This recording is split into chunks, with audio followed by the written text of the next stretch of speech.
He's typically known as, he has another name in society. Does anybody know what his other name typically is? Saint? Santa. Yes, Santa Claus. Yep, Santa Claus. The guy who delivers all the gifts. I don't know how he delivers 8 billion gifts in over one night, but te los mandan. So anyway, so that's typically Santa Claus. And I'm sure many of you have heard the story. Saint Nicholas was a saint in the early centuries of the Christian faith. Maybe he might have been 3rd or 4th century. I think 3rd century, actually. And so about 1700 years ago, a long time, right? And he realized that there's a father who had 3 daughters that he didn't have enough money. It was a difficult time. And back then, if you don't have enough money to feed your own children, it was better to sell your children into slavery than it was to keep them in your own household and die of hunger. So what does St. Nicholas do? He hears word of this. Being the bishop at the time, he hears many things. He hears the words about this. So what he does is he brings some gold coins and places them inside one of the homes, the home of this particular man who was about to sell one of his daughters. Okay, the guy wakes up, he sees the coins, he realizes, now I don't have to sell my daughter off, we have enough food. And this happens a couple more times, so St. Nicholas again continues to give people out of his own pocket goods in order to sustain them. So this is where we get the story of Santa Claus, a small condensed version at the very least. For all of you who celebrate today's feast day, Nicholas, Chronia Pola, it's a beautiful feast. Today, however, I wanted to touch on something different. I brought here some old shoes, raggedy shoes, some soccer shoes, and then a basketball. Maybe I can place them somewhere. Tatovalo. I'll place them on top of over here so you guys can get a better look.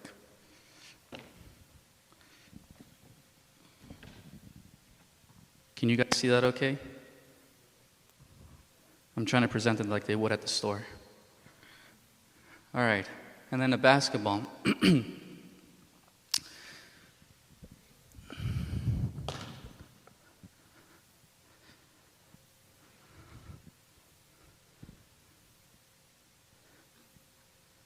All right, John Michael, can you come up here for a second?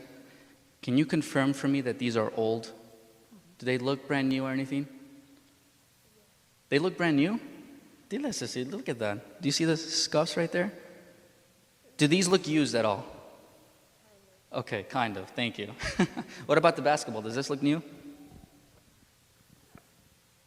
No. Okay. These are used goods. Let's say money is not an option. How much would you guys pay for the shoes? Anybody? How much would you all pay for these beautiful shoes, although they're used? Yes. How much? $20. Do you know how much those shoes typically cost? Anybody know how much those shoes typically cost? They're typically around $120. But she wants to buy it for $20. Lipon. Okay. Anybody else? How much would you guys buy these shoes for? $50? Okay. I think that's fair. What about this basketball? How much would you buy this basketball for? Billy? $5? Bob. It's useless. What if I told you, do you guys watch soccer at all? Do you know who Cristiano Ronaldo is? One of the best players, Italian. Best players. I once got his haircut. I thought it was Cristiano for a day. But this shoe, what if I told you this shoe was the shoe that Cristiano Ronaldo used against Real Madrid versus Barcelona? 5-0 in 2017. How much would you buy this shoe for now?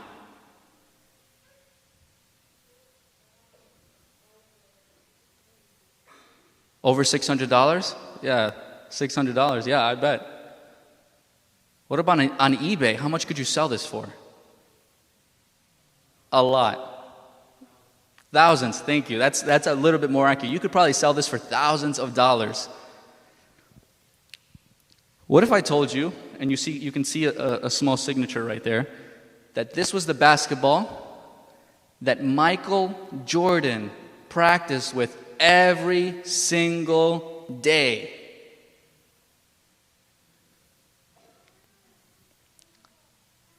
Huh? How much would you guys buy this for? Or how much do you think it would sell for on eBay? Yes. $20,000? Yeah. Michael Jordan's a legend, right? One of the best basketball players of all time. There's a great documentary on Netflix, actually, if you guys are interested.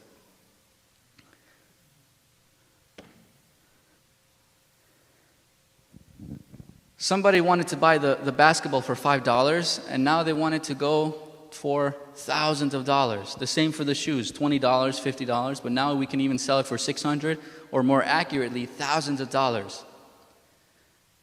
The value of the product is defined by the person who owns it. Okay? I'm going to repeat that again. The value of the product, the value of the basketball, the value of the shoes is defined by the person who owns it. If this was my basketball, it's going to be worth more than $40,000. More than Michael Jordan's, right? No, it's a joke. Guys, if this was my basketball, this is useless. $2, $3. If this was Michael Jordan's basketball, of course it's going to be worth a lot of money. Michael Jordan owned it. It's a lot of money. Especially if his signature's on this, it's a lot. You can sell it for a lot of money. If these were my shoes, useless. You couldn't sell them for anything on eBay. You try to sell it, Father Christian's old soccer shoes. No one's going to buy that. But if those are Cristiano Ronaldo's shoes, you could sell that for a lot of money. The value of the product is defined by the person who owns it.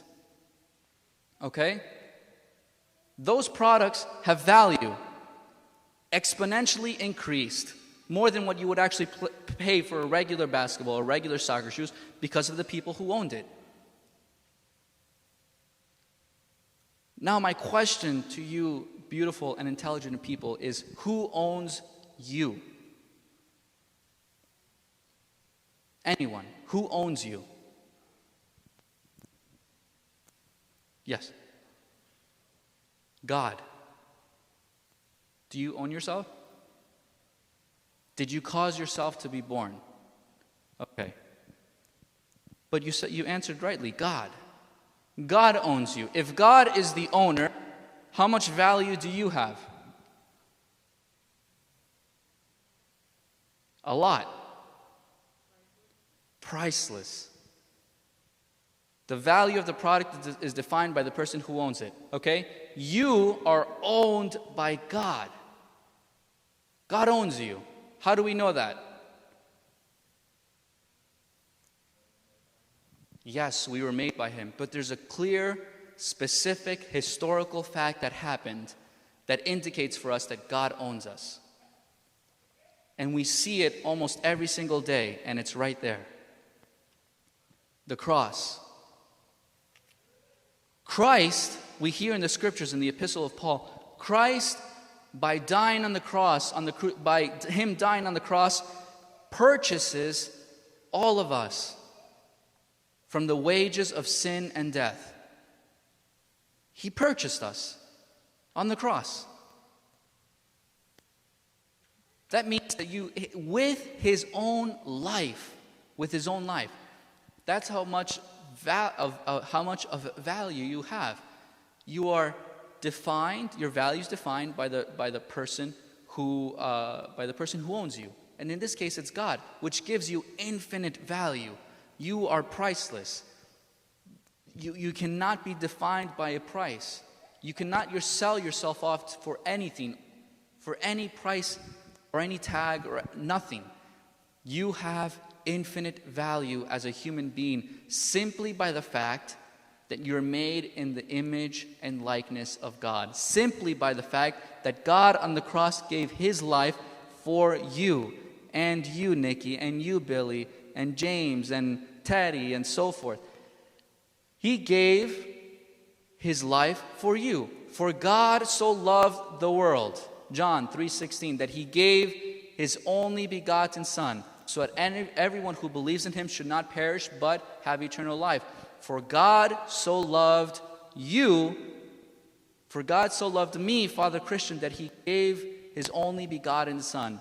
You have infinite value when compared to anything else in the world. St. John Chrysostom says, one person is more valuable than the entire universe.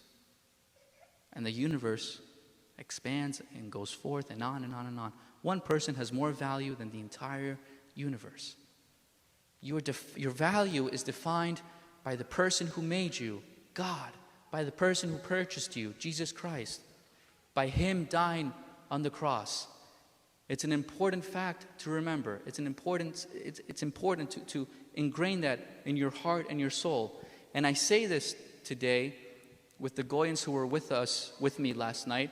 We did a small exercise. We tried to give, we pretended that there was this ship, and if, let's say there was 12 kids in one of the groups, but the ship only had rations for 3 days. It was about to sink. There's a smaller lifeboat, and you can only take 6 people with you. And there were all types of people: a pregnant housewife, a house cleaner, a lawyer, a policeman, and all these things. And they could easily just be like, okay, we'll get rid of this person because they have no value to society, or get rid of this person and so forth. And then I said, if there was a dog that you loved, that you grew up for almost all your life, let's say the dog, I don't know, 6, 7 years, 8 years old, that's drowning, and then there's an elderly person, or someone that, or maybe not even just a regular person that's drowning, I was so shocked and surprised at how many of the kids chose to save the dog, because of the emotional connection that one has to an animal. But I share this with you because it's important to note that a human being, regardless of the emotional connection or anything along those lines, has more value than an animal. Because a human being is made in the image and likeness of God. No other creature on earth has the ability to say that. God doesn't look like a lion or a turtle or a dove.